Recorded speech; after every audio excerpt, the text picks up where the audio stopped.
Hola, les habla Abel desde Pekín, China. Bienvenidos a mi podcast El Cuento de Roma, episodio 36, Bajo la sombra del Vesubio.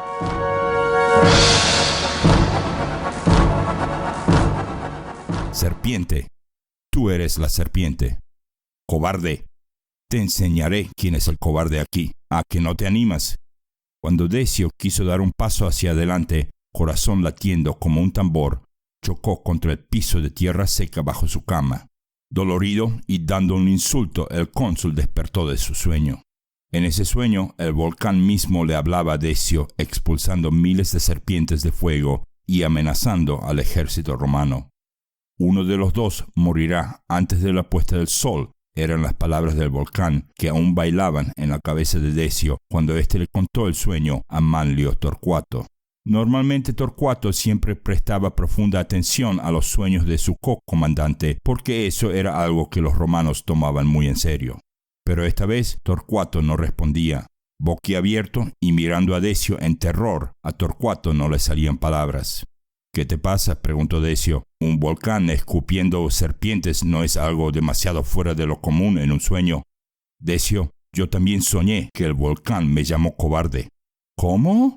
Te pregunto, ¿el volcán te dijo que uno de nosotros, por Júpiter y por Marte y por todos los dioses del inframundo, exclamó Decio, arrojando su copa al piso? Ya no tenía apetito. Resulta que ambos, Manlio Torcuato y Decio Mus, tuvieron el mismo sueño esa noche. Y en ese sueño, los dioses les habían dicho que uno de los dos cónsules debía sacrificarse en batalla si Roma iba a ganar. Para decirlo con un poco más de claridad y según el relato de Tito Livio, en el sueño que ambos líderes tuvieron, uno de los dos flancos del ejército iba a quebrarse durante la batalla y si el comandante de ese flanco iba a sacrificarse junto a sus soldados, el otro flanco, es decir, la otra mitad de las fuerzas de Roma, saldrían victoriosas de la lucha. Sin siquiera dudarlo por un minuto, entre Manlio Torcuato y Decio Mus decidieron que el flanco que se quiebre primero bajo la presión de la lucha, tanto su comandante como el ejército mismo tendrá que sacrificarse y lanzarse al enemigo en una misión suicida como para permitirle al otro lado vencer. Ya, el plan estaba formado. Los oficiales que estaban alrededor de los dos líderes temblaban de miedo cuando Torcuato se puso de pie, desayuno terminado. En realidad, con cada día que pasaba, el campo romano entero odiaba y temía a Torcuato más y más, y eso se debía a lo que había pasado 4 días antes en las afueras del campo romano, cuando uno de los hijos de Torcuato volvió de una patrulla alrededor del campo militar. Les cuento lo que pasó, pero antes de eso quisiera recordarles de nuestro último episodio donde les conté que una de las órdenes del campo romano era que estaba totalmente prohibido entrar en cualquier forma de combate o duelo con el enemigo. Torcuato mismo había dado esa orden y el castigo por desobedecerla era pena de muerte, sin apelación, sin excepción y sin demora. Resulta que ese hijo de Torcuato, también llamado Manlio, se encontró con un contingente de los latinos a menos de 1 hora de a caballo del campo mismo. Cuando las dos patrullas se reconocieron y mientras se medían a la distancia, uno de los latinos proveniente de Tusculum y según Livio llamado Metio Geminio se puso a gritarles a los romanos. Metio Geminio desafiaba a cualquiera de los romanos a una lucha mano a mano. Los romanos simplemente seguían cabalgando de flanco, no dándoles la espalda a los latinos, pero tampoco dándoles el frente.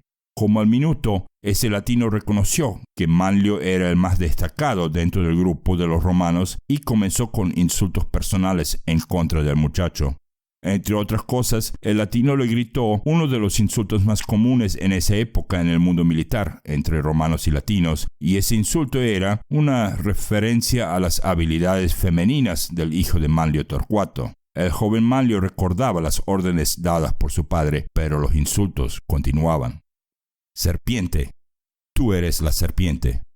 Cobarde, te enseñaré quién es el cobarde aquí. ¿A que no te animas?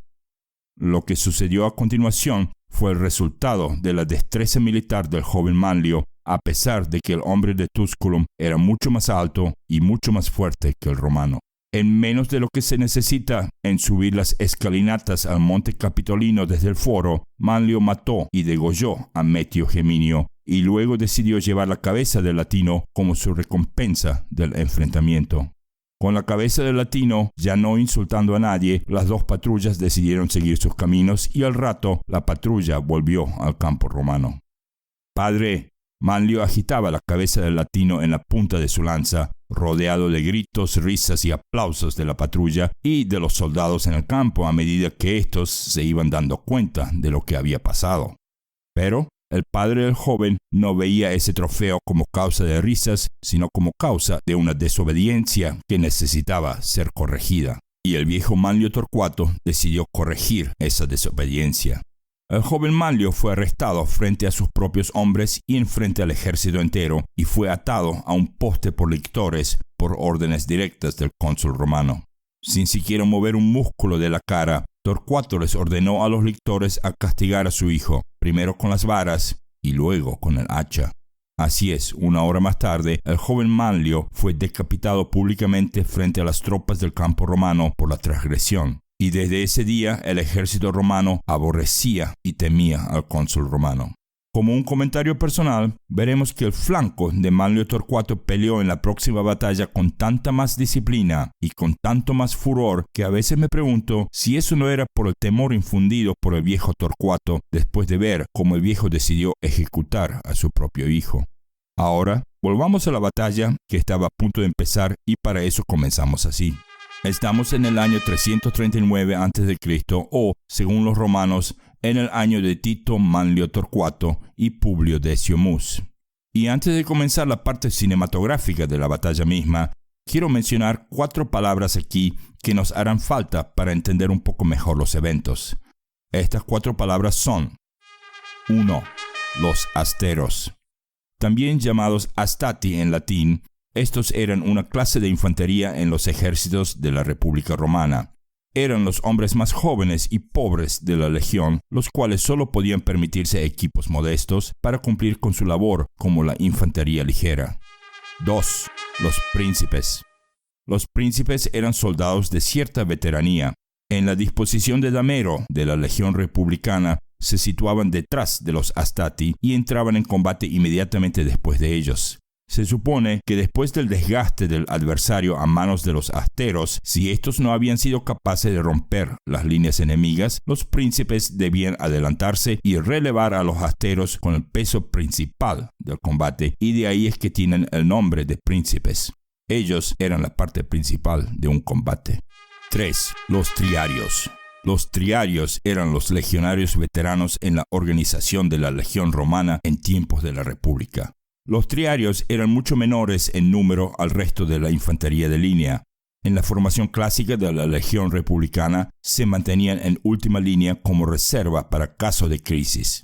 Su arma favorita era una lanza larga, pero también usaban el típico gladius romano.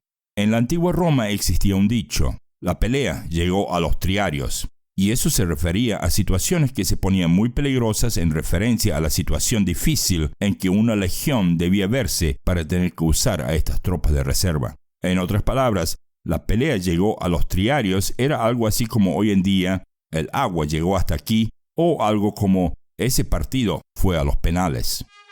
Y finalmente 4. Los Axensi. Los Axensi también pertenecían a la población más pobre de Roma, pero al contrario de los asteros, los Axensi no tenían ni escudos ni lanzas. En lugar de ello, simplemente usaban hondas y puños. Pero, al contrario de los asteros, estos Axensi no estaban en la primera fila, sino en la tercera fila junto a los triarios. La función de los Axensi era distraer y molestar al enemigo lo más posible mientras los triarios se preparaban en línea, y también se los usaba para enviar mensajes entre frentes de batalla si el ruido de la misma hacía que el uso de las trompetas no servía de mucho. Finalmente, estos Axensi también tenían el deber de jalar y recuperar a los caídos de entre medio de las filas de los soldados que aún estaban peleando para que estos pudiesen caminar más fácil. Si bien estos Axensi eran inútiles en la pelea misma, muchas veces el servicio que prestaban hacía que la lucha se terminaría inclinando en favor de los romanos. Así es, presten atención a lo que va a pasar en la batalla del Vesubio por un simple error de los latinos con el tema de los Axensi. Bueno, ahora sí, vamos a la batalla misma que comenzó una hora después del desayuno y el relato de los sueños de Decio Mus y Manlio Torcuato. Para hacer el evento más narrable, he dividido la batalla entera en 10 partes, a saber: 1. Apenas las trompetas sonaron y, como era costumbre en la legión romana, los adivinos arrojaron comida a las gallinas sagradas y éstas confirmaron lo que todo el mundo temía. Un flanco romano entero y uno de los cónsules de Roma terminarían luchando en el inframundo. 2.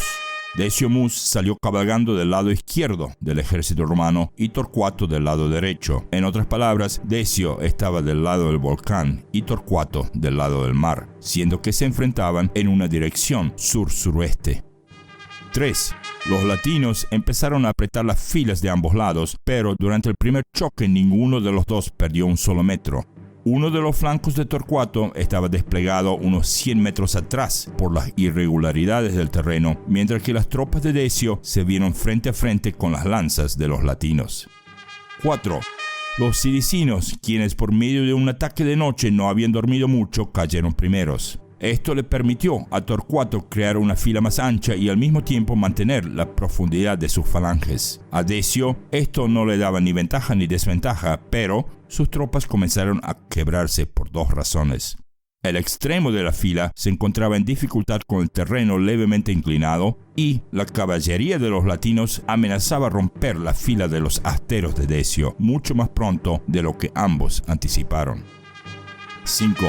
Como a 1 hora de combate, los príncipes de Decio entraron en batalla por segunda vez, y ese relevo le indicó al cónsul que era hora de cumplir con su promesa. Decio salió cabalgando a todo galope hacia el flanco para poder darse tiempo para vestirse para el devotio. El devotio era como los romanos llamaban a lo que Decio estaba a punto de hacer. Como a los 5 minutos de haberse puesto una larga capa púrpura, su yelmo de plumas rojas y doradas y su mejor acorazado para rodillas, canillas y codos, Decio volvió al galope. Esta vez, Decio se metía de frente al enemigo, lanza en mano y bajo el hombro. Una segunda lanza estaba en su otra mano. 6. Torcuato vio que Decio se iba a todo galope hacia el enemigo e inmediatamente ordenó a sus tropas a ponerse en posición de pinzas y empujar la línea de los latinos hacia atrás. La maniobra funcionó y mientras los romanos avanzaban paso a paso del lado derecho, los romanos del lado izquierdo comenzaron a unirse a Decio en su ataque mortal. Tanto la caballería de Decio como los triarios, con toda la experiencia bajo sus brazos, empezaron a embestir a los latinos a toda velocidad, creando un grito que ningún enemigo de Roma jamás podía olvidar una vez que lo habían oído. Decio terminó matando a muchos hombres antes de que los latinos lograron derrumbarlo de su caballo, y aún después de eso, el héroe de la primera guerra samnita seguía matando por izquierda y por derecha. 7. Cuando Decio finalmente sucumbió, la batalla aún no había empezado a inclinarse en favor de Roma. Cuando gritos de soldados latinos del lado izquierdo daban a entender que Decio probablemente estaba muerto y que ahora se encontraba en el inframundo, Torcuato ordenó a sus Axensi a unirse a los príncipes en la primera fila.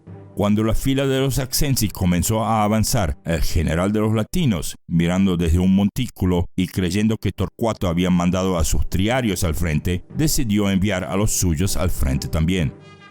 8. Ahora, los triarios del frente latino se encontraban siendo atacados por tanto los asteros, que acababan de unirse al frente, como por los Axensi enviados por Torcuato, mientras que los príncipes se retiraban para un breve respiro. Y ahí fue que Torcuato, viendo que los latinos cometieron el error de mandar a sus triarios muy temprano, aprovechó la situación. Los triarios romanos entraron. Empezaron a degollar a los triarios latinos, ahora ya cansados y sin aire. Y cuando finalmente los príncipes también se unieron a la pelea, ya era muy tarde. Por haber pensado que el enemigo envió a sus triarios muy temprano, los latinos terminaron enviando a los suyos muy temprano y el resultado ya no estaba en cuestión. 9. Las tropas que sobrevivieron del lado de Decio, y siendo que todavía no habían cumplido con su misión divina del devotio, se lanzaron en un ataque suicida hacia el flanco de los latinos que peleaban en contra de Torcuato. Como estos no podían siquiera darse vuelta en ese momento, el ataque terminó siendo una verdadera carnicería y miles de cuerpos terminaron bajo la sombra del Vesubio. El resto de los latinos se comenzaron a dispersar por los bosques colindantes y los romanos primero pensaron darles caza, pero viendo a sus propias pérdidas, también en los miles, decidieron dejarlos escapar. Todo el mundo ya no daba más. Y 10.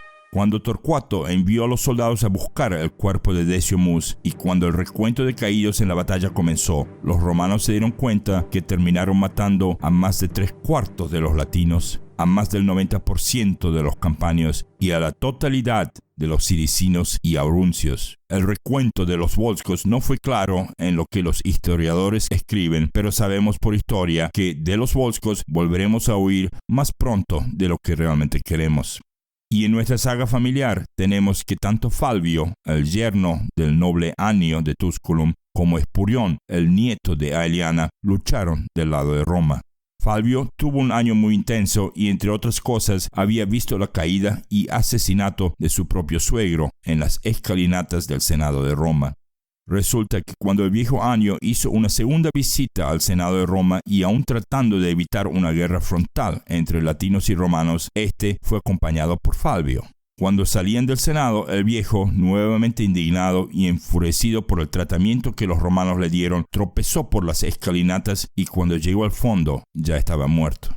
Según la historia, los cónsules romanos dijeron que eso fue obra de los dioses mismos y que Roma va a hacer exactamente lo mismo con los latinos en el campo de batalla. Por su propio lado, Espurión se unió al ejército de Roma como un auxiliar después de haber perdido una apuesta con su tío Marco el gladiador allá en Capua, algo que vamos a explicar un poco más tarde en nuestro podcast. Pero, volviendo al tema de la batalla del Vesubio, que dicho sea de paso, algunos historiadores la llaman batalla del río Veserio, necesito destacar que este evento termina siendo un episodio de cierre para algunos eventos, personas y hasta para algunos pueblos de aquellos tiempos. Por un lado, Tito Livio jamás vuelve a mencionar a Tito Manlio Torcuato después de esta batalla, excepto por el hecho de que Torcuato capturó a los latinos que lograron huir de la derrota como un año más tarde. Explico. Como al año de nuestra batalla, Torcuato encontró a los latinos que se estaban tratando de reagrupar cerca de una localidad llamada Trifano, y Torcuato los derrotó tan contundentemente que por muchas generaciones los latinos no volverán a causar problemas.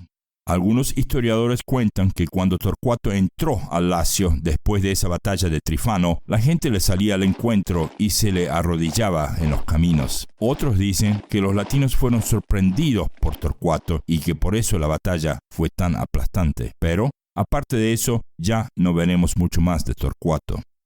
Fue proclamado dictador de Roma 3 veces y fue elegido cónsul de Roma 3 veces, pero en los libros de Livio nada aparece de él después de la ejecución de su propio hijo. Si bien la generación más vieja de Roma apreciaba lo que Torcuato hizo por la patria, y si bien muchos lo comparaban a Lucio Junio Bruto por haber sacrificado a sus propios 2 hijos allá por el 510 a.C., Roma había cambiado. Ya no existía ese fervor patriótico ciego como los cuentos lo pintaban un siglo y medio antes, y la gran mayoría de los romanos no estaban de acuerdo con Torcuato. Torcuato terminó siendo una víctima de su propia conducta excesivamente estricta para la época. Otro cierre que tenemos aquí son los varios pueblos de Italia que habían elegido el lado equivocado, es decir, los latinos, y que vieron sus últimas gotas de sangre desaparecer entre el Vesubio y el mar Mediterráneo.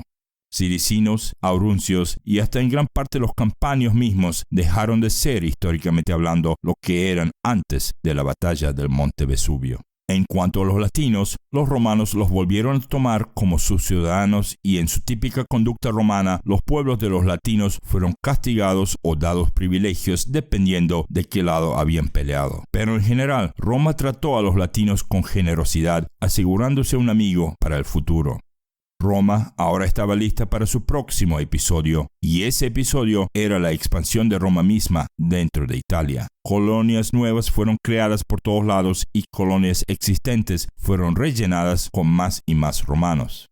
En algunos lugares, colonias nuevas fueron aceptadas y respetadas por sus vecinos, y en otros lugares fueron odiadas y forzadas a mantener un ojo abierto en todo momento. Durante ese año, ahora estamos en el año 338 a.C., o como decían los romanos en el año de los cónsules Camilo y Maenio, 2 cositas de interés sucedieron. Así que ahora vayamos a Ostia a ver qué noticias tenemos de nuestro fiel esclavo allá. Noticias desde Ostia. Por un lado, la capital de los volscos, llamada Antio, finalmente cayó bajo el poder de Roma y con eso los volscos terminaron con sus hostilidades hacia Roma de una vez y para siempre. La ciudad de Antio, con su puerto natural estratégico de mucho valor, se llama Anzio en el día de hoy. Y por el otro lado, las fuerzas de coalición bajo el comando de Atenas fueron derrotadas por los soldados de Filipo II de Macedonia. El día 2 de agosto de ese año, Filipo II de Macedonia vence a los griegos en la batalla de Queronea. La batalla es considerada como una de las más decisivas del mundo antiguo, ya que los ejércitos de Atenas y Tebas fueron aniquilados y no pudieron continuar su resistencia. Macedonia ganó, Grecia perdió. Pero, considerándose en parte griego, Filipo fue capaz de imponer una solución a Grecia que todos los estados aceptaron con la excepción de Esparta. Como resultado, se creó la Liga de Corinto, que convirtió a todas las polis participantes en aliados activos de Macedonia, y entre ellas con Filipo como garante de la paz. Al tiempo, el rey macedonio fue elegido strategos, general de una guerra panhelénica en contra de Persia que ya llevaba tiempo planeándose. En realidad, ese era el tema favorito de los griegos cuando tomaban vino después de cenar y antes de que estaban demasiado borrachos para saber dónde quedaba Persia. Pero, por supuesto que sabemos que Filipo fue asesinado y el reino de Macedonia y la responsabilidad de conducir a esa guerra contra los persas cayó en su hijo Alejandro Magno. Bien, ahora a nuestro segmento de la palabra de la semana en latín. El episodio pasado tuvimos la palabra here o ere y me acuerdo que les dije que no se trataba de la palabra aquí en inglés. Y esta vez voy a tratar de demostrarle a todo el mundo y a mí mismo que es posible hacer el segmento de la palabra de la semana en menos de 30 segundos, así que vamos a ver. Here en latín simplemente significa ayer. Si bien durante los últimos siglos de la Edad Media, esa palabra también asumió el significado de amo o señor, en Roma antigua simplemente significaba ayer. Listo, y ahora vamos a la palabra de la semana para esta semana. Esta semana, la palabra de la semana es alea. Voy a deletrear eso, A-L-E-A. Y por supuesto que todo el mundo conoce la frase alea iacta est, que significa algo así como el dado fue echado, y que según historiadores fue usada por Julio César cuando éste cruzó el río Rubicón en el norte de Italia y en camino hacia Roma. Pero la pregunta es, la palabra alea, la primera de esas tres palabras, ¿qué significa? ¿Significa dado? ¿Significa ya? ¿Significa echado? Como siempre, vamos a discutir esto durante el episodio que viene y también les invito a ver mi sitio web que se encuentra en www.elcuentoderoma.com. Y como nota final de este segmento, volví a fallar en mi propio desafío de los 30 segundos para la palabra de la semana. Y bueno, algún día lo lograré.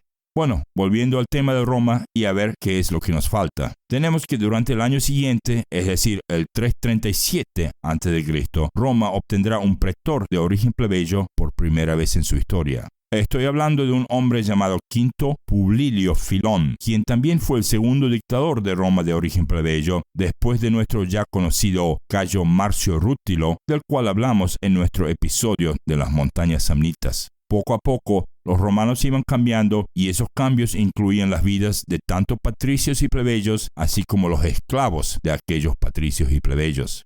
Si bien aún estamos a milenios de una noción universal de que esclavitud como tal es algo inherentemente malo e injusto, algunas personas comenzaron viendo que la vida de un humano, sin importancia de su clase social, era igualmente valorada en los ojos de los dioses de Roma.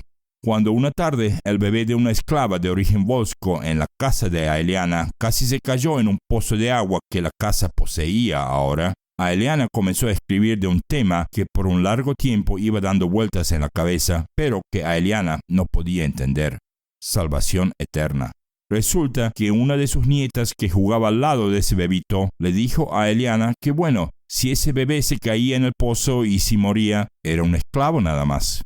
Por supuesto que niños no dicen cosas así por su propio razonamiento, por lo menos no a esa edad, sino que simplemente repiten cosas que oyen en la familia. Pero Aeliana se dio cuenta que la vida de un bebé, de una esclava, y la vida de un cónsul de Roma eran iguales en contenido y en sustancia. Aeliana estaba segura que debía existir alguien en cuyos ojos la vida de todos seres vivos era igual, sin importar el origen, la clase social o la lengua que hablaban. De esto y de lo que pasa a continuación con Aeliana veremos más tarde durante el episodio que viene. Antes de cerrar este episodio, quiero mencionar dos cositas más. Junto con mi esposa Fiona estamos preparando este mismo cuento, el cuento de Roma, en idioma chino, y es posible que prontamente lo vamos a tener en 3 idiomas en vez de 2. En China casi nadie sabe mucho de Roma y esto puede ser una buena oportunidad para hacer lo que en inglés se dice spread the word o share the love acerca de historia y el cuento de Roma.